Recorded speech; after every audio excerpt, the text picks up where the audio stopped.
It only took 7 words to ruin Eli's entire morning. They were tossed out so casually, barely a breath between them, yet they cut cleaner than any deliberate insult. "That's not really your strength, is it?" Amira had said, eyes still on her laptop, sipping coffee like the comment didn't carry weight. But it landed hard. Eli smiled faintly, nodding, while inside, the words rang like an unwanted echo. All through the rainy commute, they stayed with him. Those 7 words. Not yelled, not cruel, but barbed with indifference. The elevator dinged. His phone buzzed with 2 unread messages. One was a group reminder for a client meeting. The other was from Tariq. "Hey bro, can't make it tonight, next week?" Eli had been looking forward to that dinner all week. His reply sat unsent. By the time he arrived at his apartment, he was carrying more than his work bag. Thoughts, retorts, imaginary conversations, all crowded his mind. He kicked off his shoes, threw his coat over the chair, and sat at the kitchen table. The rain ticked steadily against the window pane like a slow metronome. He opened his journal, the one with half-written pages and resolutions abandoned by spring. "Amira thinks I'm useless. Tariq doesn't respect my time. Why do I let people walk all over me?" The pen moved quickly, trying to bleed out the frustration, but even writing it down didn't calm the storm. On the subway earlier, a man had brushed past him hard enough to knock his elbow into a pole. No apology, no glance back.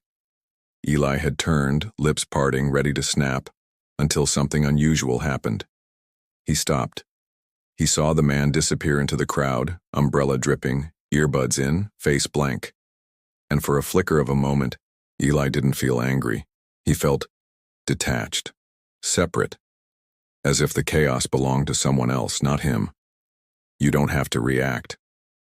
The words had come from nowhere, or maybe from inside, an echo from a podcast he'd heard weeks ago quoting someone named Viktor Frankl. Between stimulus and response there is a space. That space, it had appeared just briefly. And in it, there was silence. He stared at the journal. His hand hovered above the next line. Then slowly, deliberately, he crossed out everything he had just written. On a fresh page, he wrote only one sentence. "What if I didn't take it personally?" It wasn't defiance. It wasn't surrender. It was curiosity. A soft, skeptical hope that maybe, just maybe, his peace didn't need to be handed over every time someone threw a careless word his way.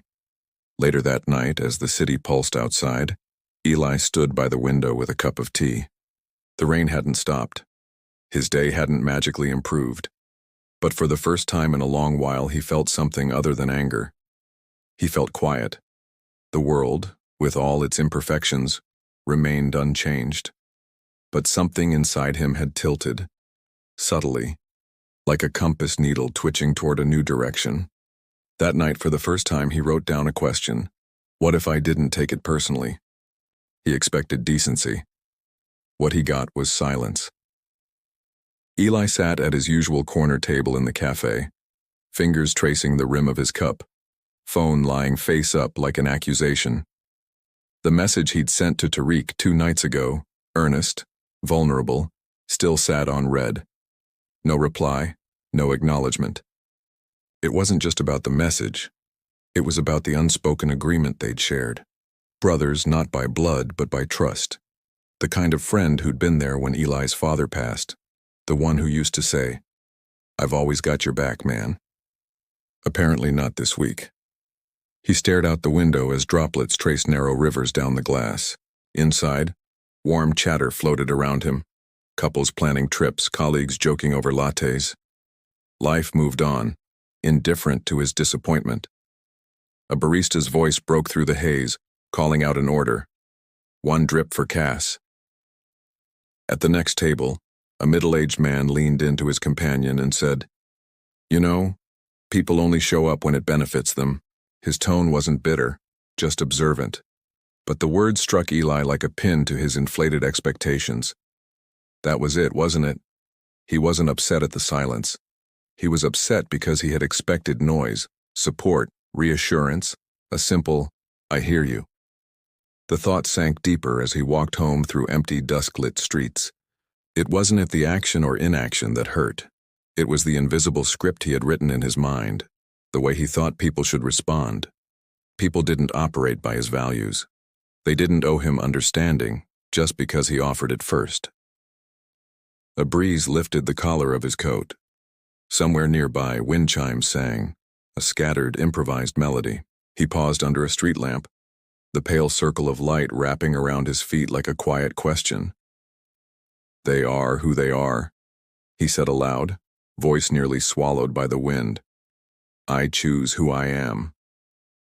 At home, he didn't check his phone. Instead, he opened the journal again. There were no rants this time. Just a line. "Am I mad because they failed me, or because I thought they wouldn't?" The difference felt massive. He thought back to all the times he'd been disappointed, not just by Tariq, but by so many others.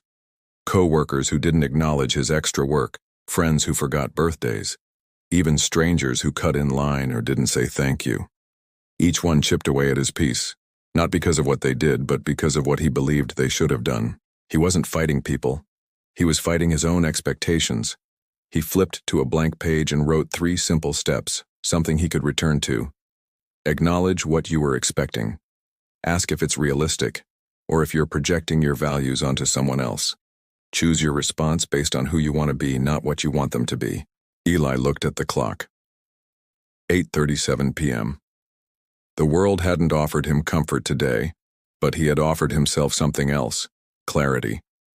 Before bed, he poured himself a glass of water and stood at the window again. The rain had paused. The night was silent. He didn't know if Tariq would reply tomorrow. He didn't know if Amira would ever soften. But those weren't his burdens anymore. What if I stopped expecting the storm to change and instead learned to carry an umbrella? Winning the argument left him lonelier than losing it.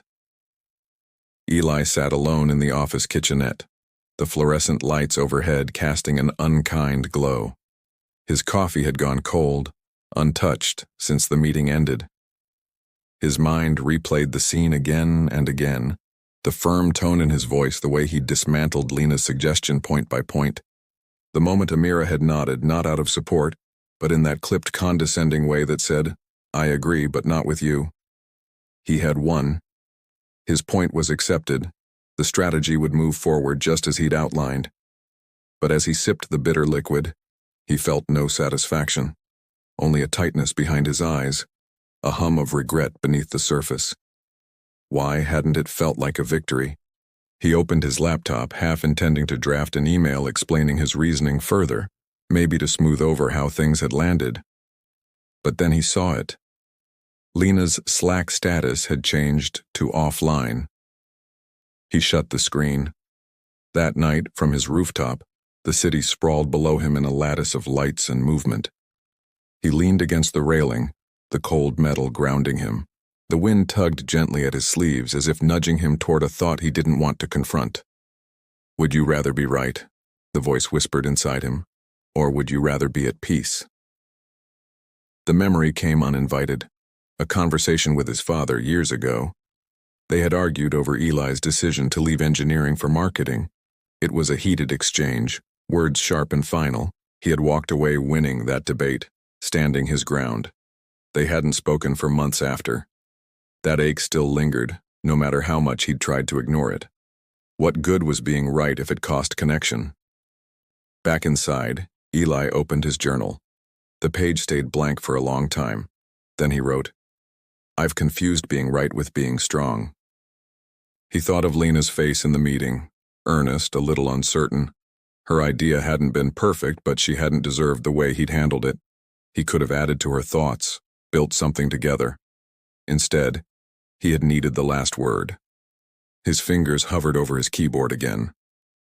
The email? No, not tonight. Instead, he pulled up a blank message window and typed quietly, "Hey Lena, I appreciate your perspective earlier. I may have come off too strong. Would love to hear more of your thinking next time." He hovered over send. It felt like surrender, but a deeper part of him whispered otherwise. It felt like growth. Click. He leaned back. For the first time in a while, the tightness in his chest eased. Being right was satisfying, but only for a moment. Peace, he was starting to see, lasted longer. He didn't need to win every argument. He didn't need to protect some fragile version of pride. He needed to protect his energy, his relationships, his integrity. He looked at the clock, nearly midnight. The city still moved. Opinions still floated. Somewhere, someone was still being misunderstood, still arguing online, still defending their worth. But here, in the quiet above it all, Eli let go of the fight. For the first time, he chose not to win. And that felt like a victory. Not every insult deserves an audience. The Slack message sat on Eli's screen like a dare. It wasn't direct. Amira was too skilled for that. But the passive-aggressive jab was unmistakable. Next time, let's make sure we're aligned before presenting incomplete ideas. She hadn't used his name, but everyone on the team knew what she meant. His fingers hovered over the keyboard. Drafts came and went. Clever rebuttals, calm corrections, quiet burns. His chest tightened with every imagined exchange. But as he stared at the blinking cursor, something in him shifted. He closed the laptop. The choice was still his. The city was noisy with its usual midday rhythm when he stepped outside. Horns honked. A construction drill echoed down the avenue. People moved like currents, fast and distracted. Eli kept walking. Down in the subway, the platform buzzed with impatience. A man jostled past him roughly, muttering something Eli didn't quite catch. Another test, perhaps. Another moment demanding a reaction. Eli breathed in. Then he said nothing, not because he didn't have words, but because he finally understood their cost. The train arrived with a low groan. Inside, Eli found a seat by the window. Across from him sat a woman quietly crying, eyes closed, headphones in. No one stared.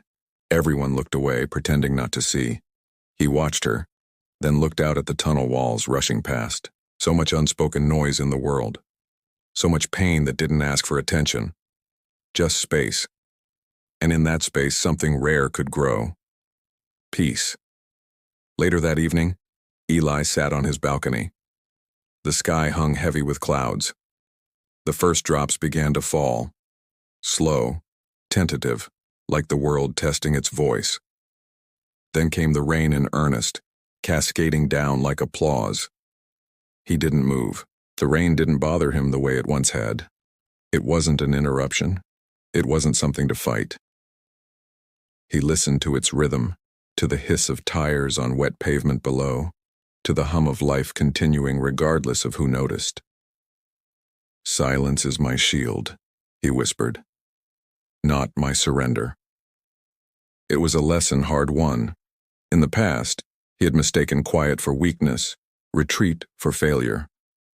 Now he saw the strength it took to pause, to observe, to withhold the weapon of reply.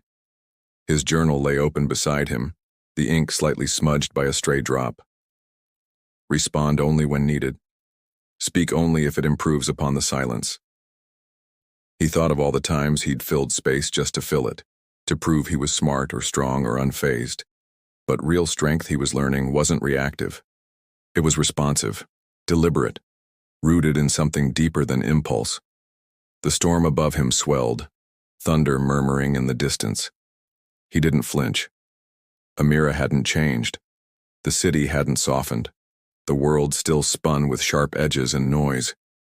But Eli was no longer obligated to respond to all of it. The storm still came, but it didn't take him with it. He held the grudge like a badge of honor until it began to burn. It resurfaced when he least expected it. Eli was scrolling through LinkedIn during his lunch break when he saw the post. His old colleague, Owen, was featured in a company spotlight.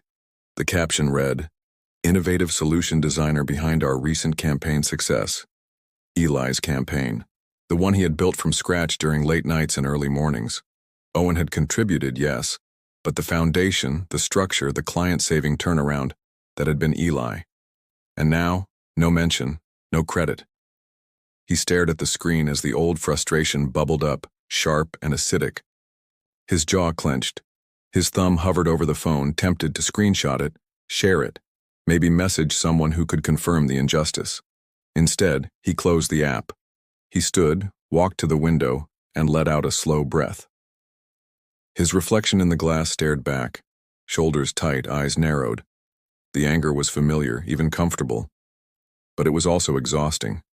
That afternoon he wandered to the park. The wind played with fallen leaves along the path. He sat on a bench beneath a quiet tree, fingers steepled beneath his chin. He remembered the advice of an old mentor, long retired now, someone who once told him, "You can keep reliving it or you can outgrow it. Both cost time. Only one buys peace." The truth was, Eli had carried this grudge for months. He had dressed it up in righteousness and pride, but it hadn't helped him grow. It had just taken up space. A squirrel darted across the grass, pausing at his feet. Eli smiled, then reached into his bag for his journal. Letting go doesn't mean it didn't matter. It means it doesn't own me anymore. He wrote it down, slow and intentional. He let the feelings surface, not to bury them, but to release them properly. He let it sting, let it twist. Then, like smoke, he let it drift away. The world wasn't fair. Recognition didn't always go to the right people. But fairness wasn't something he could control. His reaction was. Back at his apartment, he lit a candle and sat on the floor with the window open. The city noises blended into a dull, steady hum. He imagined himself letting go, not the concept, but the grip, not forgetting, but no longer carrying. A whisper of thought crossed his mind. You're not free until you forgive, not them, but the moment. So he did. He forgave the silence, the spotlight missed, the moment stolen. He forgave the old version of himself who had clung to bitterness as armor. He closed his eyes and imagined placing the grudge on a river, watching it float, not sink, not burn, just drift. That night he let go, not for them, but for himself. The same chaos returned, but something was different. Eli stood in the office hallway just like before. Same chipped paint near the elevator, same dull hum of fluorescent lights. And there was Amira, voice sharp as ever. Let's not drop the ball again today. The words landed where they always had, between the lines under the skin. But this time they didn't stick. Eli smiled politely, nodded once, and walked on. No storm gathered behind his eyes, no retort formed on his tongue. It wasn't indifference. It was freedom, the kind that comes not from avoiding tension, but from walking through it untethered. Later, on the subway, someone brushed against him again, hard. No apology, just noise and motion. He caught his reflection in the darkened window. His face was calm, breathing steady. He was remembering the first time this had happened. How he'd nearly snapped. How he'd seethed for hours afterward. That version of him felt like a stranger now, close, but distant. Now each breath was a boundary. Each pause, a quiet refusal to carry what wasn't his. He exited the train a stop early and walked. The city had just begun to wake. Storefronts still shuttered, sidewalks damp from overnight rain. He moved slowly, letting the world pass at its own pace. On a small bridge near his apartment, he stopped. The river below moved without concern. It didn't rush. It didn't push back. It flowed, steady, unfazed by debris or noise or the chaos spilling in from either bank. That was what he wanted to be. Not rigid, not reactive, just steady. At home, the kettle hissed softly. He poured the water over loose leaves, steam curling into the air. Outside the window, the sun nudged its way through the clouds. He sat with his tea, wrapped in quiet. The phone buzzed once on the table, an email, a calendar alert, something else demanding. He ignored it. Instead, he opened his journal, now thick with pages, some angry, some aching, some clear like water. Peace doesn't mean nothing happens. It means nothing moves you without your permission. He closed the cover gently. The world would keep spinning. People would speak, forget, criticize, disappoint. He couldn't stop any of it. But he could stop giving it the keys to his inner life. He sipped slowly, steam warming his face. A bird called in the distance. Somewhere the city was already in motion. But here, in this room, in this breath, stillness remained. And in that stillness, he discovered what freedom really felt like. The morning light stretched gently across the table, catching the edge of Eli's teacup. Outside, the world stirred, but inside, something remained still. Even in a city that never quiets, silence can live within. True freedom, he realized, wasn't found in control over others, but in mastery of self. A calm breath, a steady gaze, a quiet choice not to react. Perhaps today, someone will speak carelessly. Perhaps the train will run late or recognition won't come. But in that moment, like Eli, you may ask yourself, what if I didn't take it personally? And maybe, just maybe, that question will be the start of your own stillness.